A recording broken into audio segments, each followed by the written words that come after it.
ನಮಸ್ಕಾರ ಎಲ್ಲರಿಗೂ ಹೇಗಿದ್ದೀರಾ? ನಾನಿವತ್ತು ನಿಮಗೆ ಮನೆಯಲ್ಲೇ ಯಾವುದೇ ಅವನ್ ಇಲ್ಲದೆ ಪಾತ್ರೆಯಲ್ಲೇ ಹೇಗೆ ರುಚಿಕಟ್ಟಾದ ಬೆಲ್ಲ ಮತ್ತು ಗೋಧಿ ಹಿಟ್ಟನ್ನು ಬಳಸಿಬಿಟ್ಟು ಬಿಸ್ಕತ್ಗಳನ್ನು ಮಾಡೋದು ಅಂತೇಳಿ ನಾನು ನಿಮಗೆ ಇವತ್ತು ತೋರಿಸ್ಕೊಡ್ತೀನಿ.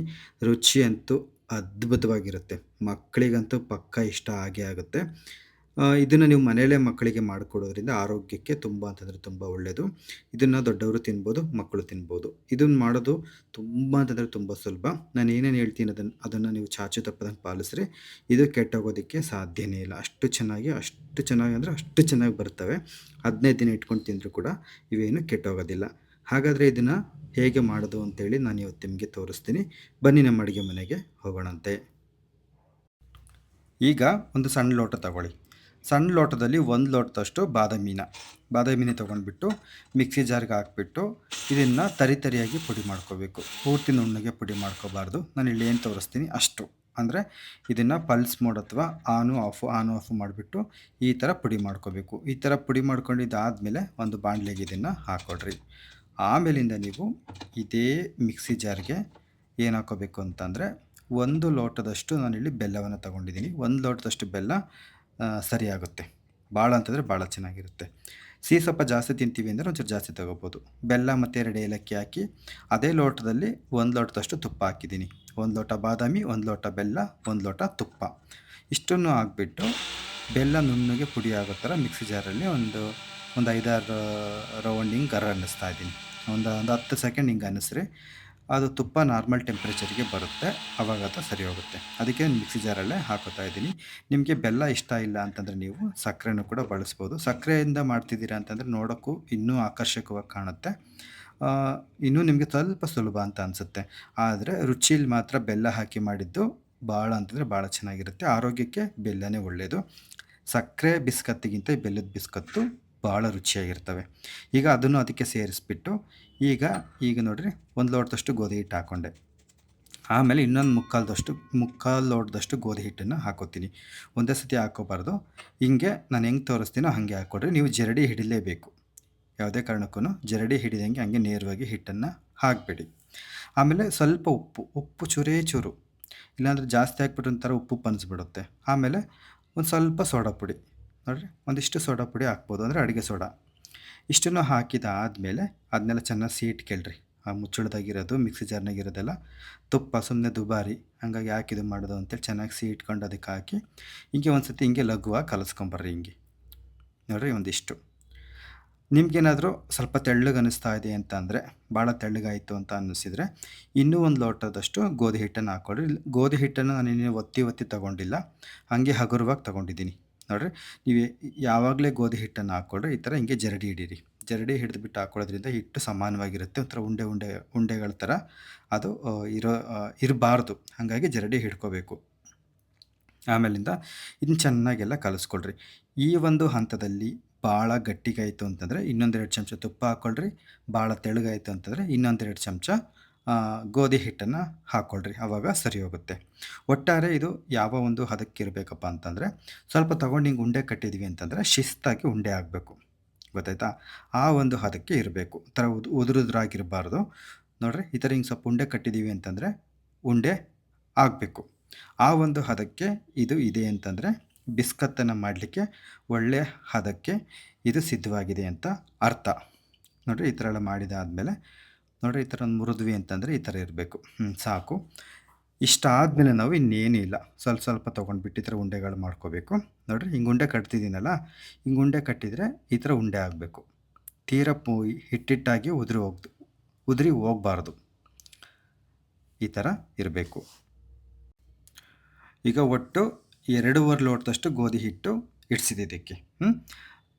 ಇವಾಗ ಒಂದು ಸ್ವಲ್ಪ ಉಂಡೆ ತೊಗೊಂಡ್ಬಿಟ್ಟು ಹಿಂಗೆ ಸತಿ ಒತ್ತಬೇಕು. ಸ್ವಲ್ಪ ಒತ್ತಿ ಇದನ್ನು ಮಾಡಬೇಕು. ಸಾಮಾನ್ಯ ಬಿಸ್ಕತ್ಗಳು ಮಾಡ್ಬೇಕಾದ್ರೆ ಜಾಸ್ತಿ ಒತ್ತಬೇಡ್ರಿ, ಜಾಸ್ತಿ ನಾದಬೇಡ್ರಿ ಅಂತ ಹೇಳ್ತಾರೆ. ನೀವು ಹೊಸಬ್ರಾಗಿರೋದ್ರಿಂದ ಆ ಥರ ಮಾಡೋಕ್ಕೋದ್ರೆ ಕಷ್ಟ ಆಗುತ್ತೆ. ಏನೂ ತೊಂದರೆ ಇಲ್ಲ, ಒತ್ತಿನೇ ಮಾಡಿ. ಒತ್ತಿ ಮಾಡೋದ್ರಿಂದ ಏನೂ ತೊಂದರೆ ಆಗೋದಿಲ್ಲ, ಚೆನ್ನಾಗೇ ಇರ್ತವೆ, ಏನೂ ಆಗೋದಿಲ್ಲ. ಈ ಬೆಲ್ಲದ ಬಿಸ್ಕತ್ ಏನಾಗೋದಿಲ್ಲ. ಸ್ವಲ್ಪ ಒತ್ತಿರಿ ಹಿಂಗೆ.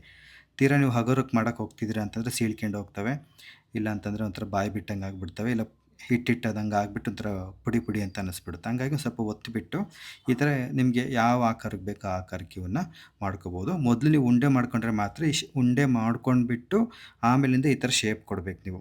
ಮೊದಲೇ ಏನಾದರೂ ಶೇಪ್ ಕೊಡೋಕೆ ಹೋದರೆ ಅದು ಶೇಪ್ ಕೊಡೋಕ್ಕಾಗಲ್ಲ. ಯಾಕಂದರೆ ಸ್ವಲ್ಪ ಹಂಗೆ ಪುಡಿ ಪುಡಿ ಅಂತ ಅನ್ನಿಸ್ತಾ ಇರುತ್ತೆ. ಮೊದಲಿಗೆ ಸ್ವಲ್ಪ ಮುಂಬೆರಳಲ್ಲಿ ಒತ್ತಿಬಿಟ್ಟು ಇದನ್ನು ಮಾಡಿ ಆಮೇಲಿಂದ ಈ ಬೆರಳುಗಳ ಮುಖಾಂತರ ನಿಮ್ಗೆ ಬೇಕಾಗಿರೋ ಆಕಾರವನ್ನು ಅದಕ್ಕೆ ಕೊಡ್ಬೋದು. ಈ ಥರ ಮಾಡ್ಕೊಳ್ರಿ.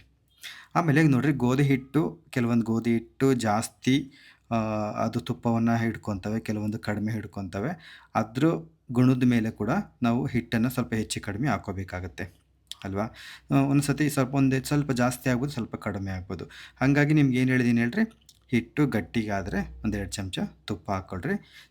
ತೆಳುವಾಯಿತು ಅಂತಂದರೆ 1-2 ಚಮಚ ಗೋಧಿ ಹಿಟ್ಟು ಹಾಕ್ಕೊಳ್ರಿ, ಆವಾಗ ಸರಿ ಆಗುತ್ತೆ. ನೋಡಿರಿ ಈ ಥರ ಮೊದಲಿಗೆ ಮಾಡ್ಕೊಂಡ್ಬಿಟ್ಟು ಎಲ್ಲದನ್ನು ಹೀಗೆ ಇಟ್ಕೊಳ್ರಿ ಒಂದು ಪ್ಲೇಟಿಗೆ.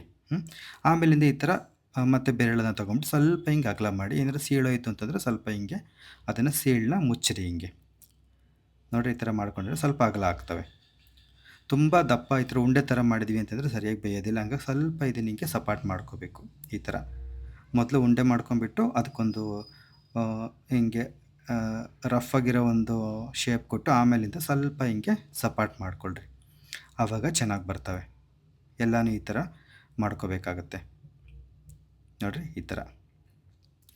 ಆಮೇಲಿಂದ ಏನು ಮಾಡಬೇಕಪ್ಪ ಅಂತಂದರೆ ಇಷ್ಟನ್ನು ಮಾಡಿಕೊಂಡು ಒಂದು ಪ್ಲೇಟಿಗೆ ಇಟ್ಕೊಳ್ರಿ. ಇವಾಗ ನಿಮ್ಮ ಮನೆಯಲ್ಲಿ ಒಂದು ದಪ್ಪ ಮಂದವಾಗಿರ್ತಕ್ಕಂಥ ಪಾತ್ರೆ ತೊಗೋಬೇಕಾಗತ್ತೆ. ಸ್ಟೀಲಿನ ಪಾತ್ರೆಗಳಿಗಿಂತ ಅಲ್ಯೂಮಿನಿಯಂ ಅಥವಾ ಹಿಂಡಾಲಿಯಂ ಅಂತ ಹೆಂಗೆ ಕರಿತೀವಿ ಅವು ಆಯಿತು ಅಂತಂದರೆ ಭಾಳ ಚೆನ್ನಾಗಿ ಬರ್ತವೆ. ಸ್ಟೀಲಿಂದು ನಾನು ಅಷ್ಟು ರೆಕಮೆಂಡ್ ಮಾಡಲ್ಲ. ಯಾಕಂತಂದರೆ ಅದು ಕಾಯ್ತಿದ್ದಂಕಲ್ಲಿ ಏನಾಗುತ್ತಪ್ಪ ಅಂದರೆ ಹಂಗೆ ಸೊಟ್ಟ ಆಗಿಬಿಡ್ತವೆ, ಇಲ್ಲ ಟಪ್ ಟಪ್ ಅಂತ ಹೇಳಿ ಇದಾಕ್ಬಿಡ್ತವೆ. ಹಾಗಾಗಿ ಈ ಥರ ಪಾತ್ರೆಗಳಿತ್ತು ಅಂದರೆ ಭಾಳ ಅನುಕೂಲ. ಇವು ಕೂಡ ಅಷ್ಟೇ ಭಾಳ ತೆಳ್ಳಗಿರಬಾರ್ದು, ಸ್ವಲ್ಪ ಮಂದವಾಗಿರಬೇಕು. ಇಲ್ಲ ಸ್ವಲ್ಪ ಮಂದವಾಗಿರೋವಿಲ್ಲ ಅನ್ನೋದಾದರೆ ನೀವು ತಳಕ್ಕೆ ಮತ್ತೆ ಸ್ವಲ್ಪ ಉಪ್ಪನ್ನು ಹರಡಿಬಿಟ್ಟು ಆಮೇಲೆ ನೀವು ಇವನ್ನ ಇಡಬೇಕಾಗತ್ತೆ. ಇಲ್ಲಿ ಇದು ತುಂಬ ಮಂದವಾಗಿರೋದ್ರಿಂದ ತಳ ನಾನೇನು ಉಪ್ಪು ಗಿಪ್ಪು ಏನೂ ಹಾಕ್ತಿಲ್ಲ, ಬರೀ ಪಾತ್ರೆನೇ ಇಡ್ತಾಯಿದ್ದೀನಿ. ಇದನ್ನು ಸಣ್ಣೂರಿನಲ್ಲಿ 10 ನಿಮಿಷ ಬಿಸಿ ಮಾಡಬೇಕು. ಅಂದರೆ ನಾವು ಹೆಂಗೆ ಅವನ್ನ ಹೇಗೆ ಪ್ರೀ ಹೀಟ್ ಮಾಡ್ತೀವಿ ಒಂದು 10 ನಿಮಿಷ ಹಾಗೆ ಇದನ್ನು ಕೂಡ ಮಾಡಬೇಕಾಗುತ್ತೆ. ಆಮೇಲೆ ಒಂದು ಇಡ್ಲಿ ಸ್ಟ್ಯಾಂಡ್ ತೊಗೊಂಡ್ಬಿಟ್ಟು ಅದಕ್ಕೆ ಮತ್ತೇನು ತುಪ್ಪ ಹಚ್ಚೋದೇನು ಬೇಕಾಗಿದ್ದಿಲ್ಲ, ಇದರಲ್ಲೇ ತುಪ್ಪ ವಿಪರೀತ ಇರುತ್ತೆ. ಹಾಗಾಗಿ ಎಲ್ಲ ಅದನ್ನು ಈ ಥರ ಆ ಇಡ್ಲಿ ಕುಳಿ ಇರ್ತಾವಲ್ಲ ಅದರೊಳಗಡೆ ಇಟ್ಕೊಂಬಂದ್ಬಿಡಿ. ಹಿಂಗೆ ನೀವು ಕೆಳಗಡೆ ಸ್ಟ್ಯಾಂಡಿಗೆ ಇಡಬೇಡ್ರಿ, ಕೆಳಗಡೆ ಪ್ಲೇಟ್ ಇರುತ್ತಲ್ಲ ಅದಕ್ಕೆ ನೀವು ಇಡೋಕ್ಕೆ ಹೋಗ್ಬೇಡ್ರಿ. ಯಾಕಂತಂದರೆ ಕೆಳಗಡೆ ಉರಿ ಜಾಸ್ತಿ ತಾಕೋದ್ರಿಂದ ಕೆಳಗಡೆದು ಸ್ವಲ್ಪ ಸೀದಂಗೆ ಆಗಿಬಿಡ್ತವೆ. ನಾನೇನು ಮಾಡಿದೆ ಅಂತಂದರೆ ಮಧ್ಯೆ ತೆಗೆದುಬಿಟ್ಟು ಅವು ಮೇಲೆ ನಾವು ಕೆಳಕ್ಕೆ ಅದ್ಲಿ ಬದಲಿ ಮಾಡಿದೆ. ನಿಮಗೆ ಅದು ಮಾಡೋಕ್ಕೆ ಒಂಚೂರು ಕಷ್ಟ ಆಗುತ್ತೆ. ಹಂಗಾಗಿ ನೀವೇನು ಮಾಡ್ತೀರಾ ಅಂತಂದರೆ ಕೆಳಗೆ ಇಡೋದು ಪ್ಲೇಟ್ನ ಖಾಲಿ ಬಿಡಿರಿ. ಮೇಲ್ಗಡೆ ಪ್ಲೇಟ್ಗಳೇನಿರ್ತವೆ ಅದಕ್ಕೆಲ್ಲದಕ್ಕೂ ಒಂದೊಂದು ಕುಳಿಗೆ ಅವನ್ನೆಲ್ಲ ಇಟ್ಕೊಂಬರ್ರಿ. ಹಿಂಗೆ ಒಂದೊಂದೇ ಇಟ್ಕೊಂಬಂದ್ಬಿಟ್ಟು ಸಣ್ಣ ಉರಿಗಿನ ಸ್ವಲ್ಪ ಜಾಸ್ತಿ ಉರಿ ಇಟ್ಟು ಬೇಯಿಸ್ಬೇಕಾಗತ್ತೆ. ಜೋರು ಉರಿ ಇಡಬಾರ್ದು, ತೀರಾ ಸಣ್ಣಕ್ಕೂ ಇಡಬಾರ್ದು.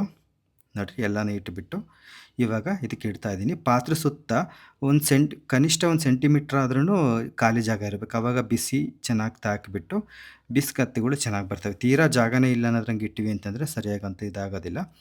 ಆಮೇಲಿಂದ ಅದ್ರ ಮೇಲೆ ಒಂದು ಪ್ಲೇಟು ಇಲ್ಲ ಅಂತಂದರೆ ಈ ಥರದೊಂದು ಬಾಣಲಿ ದಬಾಕ್ರಿ. ಅದು ಕೂಡ ಗಟ್ಟಿ ಇರಬೇಕು ಬಾಣಲಿ. ಸ್ಟೀಲಿನ ತಟ್ಟೆ ಏನಾದರೂ ದಬಾಕಿದ್ರಿ ಅಂತಂದರೆ ಬಿಸಿಗೆ ಅದು ಮತ್ತೆ ಸೊಟ್ಟಾದಂಗೆ ಆಗಿಬಿಡುತ್ತೆ. ಹಂಗಾಗಿ ಅಲ್ಯೂಮಿನಿಯಂ ಪ್ಲೇಟ್ ಇದ್ದರೆ ಅದನ್ನೇ ದಬಾಕ್ರಿ. ಇಲ್ಲ ಅಂತಂದರೆ ಈ ಥರ ದಿಮ್ಮಂದು ಬಾಣಲಿ ಇದ್ದರೆ ದಬಾಕ್ಬಿಟ್ಟು ಹುಷಾರಾಗಿ ತೆಗಿಬೇಕು. ನೋಡಿರಿ ನಾನು ಒಂದು 25ರಿಂದ 30 ನಿಮಿಷ ಇದನ್ನು ಬೇಯಿಸಿದ್ದೀನಿ ಇದರೊಳಗಡೆ.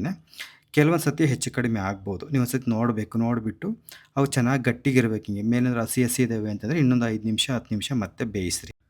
ಆಮೇಲಿಂದ ಈ ಒಂದು ಹಿಟ್ಟು ನಾವೇನು ಕಲಿಸ್ಕೊತೀವಿ ಬಿಸ್ಕತ್ತಿಗೆ ಅಂತೇಳಿ ಸ್ವಲ್ಪ ಗಟ್ಟಿಗಿರಬೇಕು.